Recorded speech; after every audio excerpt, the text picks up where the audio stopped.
Hey folks, so I want to do a video just talking about how I think we can improve analysis in CSGO broadcast. And what I really mean by that is improving certain production elements that would give more tools to analysts or color commentators to be able to give their analysis better. Because I think that as of now, analysts and color commentators do a great job based on the time constraints and tools that they have at their disposal. But I think we can improve some of those things to make things even richer. I think we've come a long way over the years on this type of thing. I mean, we even didn't have analyst desk in the past at all, for example, and now we do have them and they're a big part of the show. But I think that we can keep raising the bar. I think that while production has certainly gotten better over time, there's no need to be complacent. And I think there's a way to make things even better. And I think it starts with just expanding the availability of assets that we've already seen in certain tournaments. And in particular, I'm talking about the weatherman segments, or just having a telestrator at tournaments more often is probably the key piece of technology that's involved in this, as well as expanding partnerships with third-party people like Stats Helix or Dojo Madness or whoever that gives you the ability to go through round replays from a giant map overview. And you've probably seen this before with Yanko. Is most notable for this. He's done this for several event organizers over the years, where you're able to either go through an instant replay from the stream's perspective, where you're actually looking at a player through a first-person perspective, and you're just doing an instant replay of a round that we saw on stream, and you're talking it through. Some events don't even necessarily have instant replay available in post-game desk segments, which is it stinks, because that would really just make post-game recaps and stuff like that better for analyst desks. So just having instant replays more readily available would be great. But also, I find that it's a lot of fun to be able to look at the actual giant map overview. So if you open up a demo in CSGO and you hit Control as a default key and you bring up the giant map, and you actually get to see an overall map overview of all the players moving around the map and the smokes that they're throwing and all that stuff. But there's also third-party people who provide this that do an even better job, because their demo viewer is even better as far as how quickly it can go through stuff. And it even, for example, in-game in CSGO, you can't even see Molotovs on the giant map overview or incendiary grenades. And there's a lot of other limitations that the in-game stuff has. But these third-party services provide great, software to be able to do this.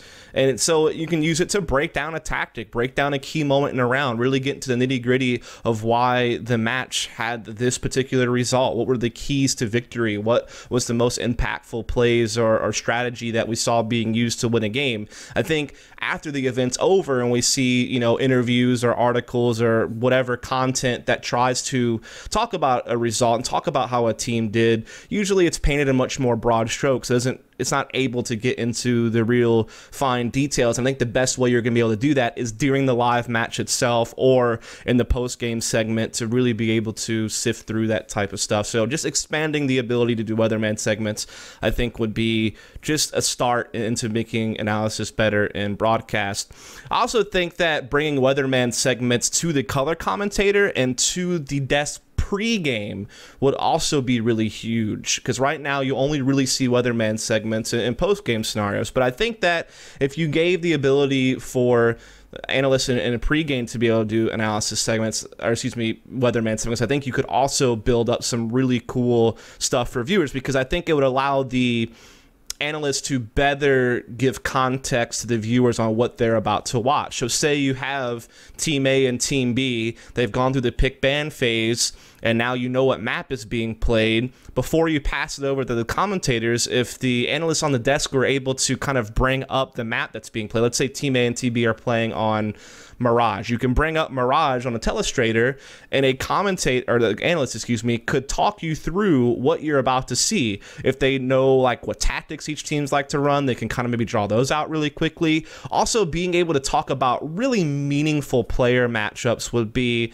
amazing. I think too often we just do Opper versus Opper. Well, they may never even duel each other on the map, because the way their styles are, maybe they don't interact with one another a lot. So I think sometimes it becomes not as effective talking about just position versus position as far as the role a player plays on a team. But if I'm an analyst and we're playing on Mirage, and I know that these particular players like to be the people that do mid control for their team on T side, and I know that these particular players on the opposing team like to play off catwalk or window room or connector, that I know that these sets of players are going to be interacting with each other on a regular basis at middle on Mirage, and so I want to be able to highlight those player matchups by, you know, maybe you have pictures of the player's face and their name under the face, and you could just, you know, plot them onto the map as an analyst and be able to say, hey, these are the players that like to play these positions. We can watch them interact here. These are going to be the key player matchups to look at. Or maybe, you know, this particular guy likes to work Banana on Inferno, and these particular guys defend Banana on the CT side. So this is a player matchup to look out for. Or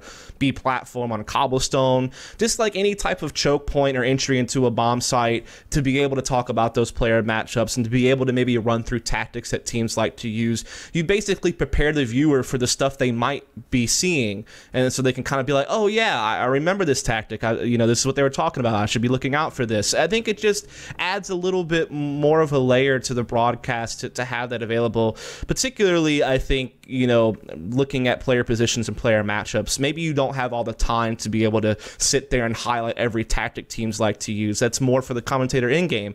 But then give the commentator in-game access to doing weatherman stuff, even if it's just as simple as capturing his PC, so that when he has the game up on his computer and he pulls up the map overview to draw, you just switch to that source. I have seen this done before, particularly with E-League, I think, where the commentators in the booth would be able to they would just switch to their PC screen, and then you'd be able to watch what they were doing on their computer. And so I think having color commentators have access to that would be hugely beneficial, particularly if it was a timeout scenario where, all you're doing is looking at crowd shots or the teams in the server anyway. You could use that time to allow a color commentator to really bring you some tactical insight as far as what they've been seeing so far, what they know this team likes to do, what they could be talking about during the timeout, what tactic they might be looking to run next, what I know that they can use in these situations.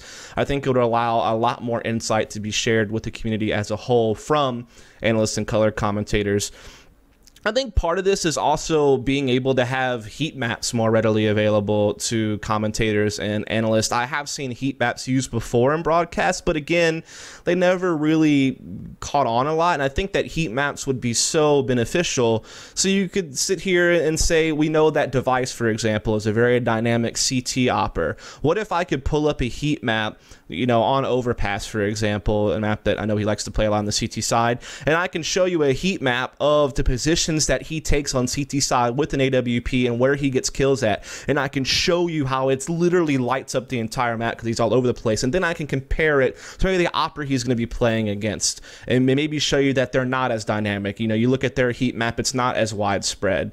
To be able to have that heat map graphic to really illustrate to you what I'm talking about. Sure, you can hear me tell you how dynamic a certain player is or how a team really likes to hit a certain area of the map more often than the other, but if I can truly illustrate it to you with a heat map of some kind, it just adds that extra bit of evidence. It gives you just that visualization of it as opposed to just a talking head on a desk. And so I think that expanding heat maps really kind of ties into, talking about player matchups based on position and trends and things of that nature, and kind of ties into this whole idea about expanding the weatherman segment. So I just kind of wanted to touch on all of that. I also think that we just need more access to advanced stats.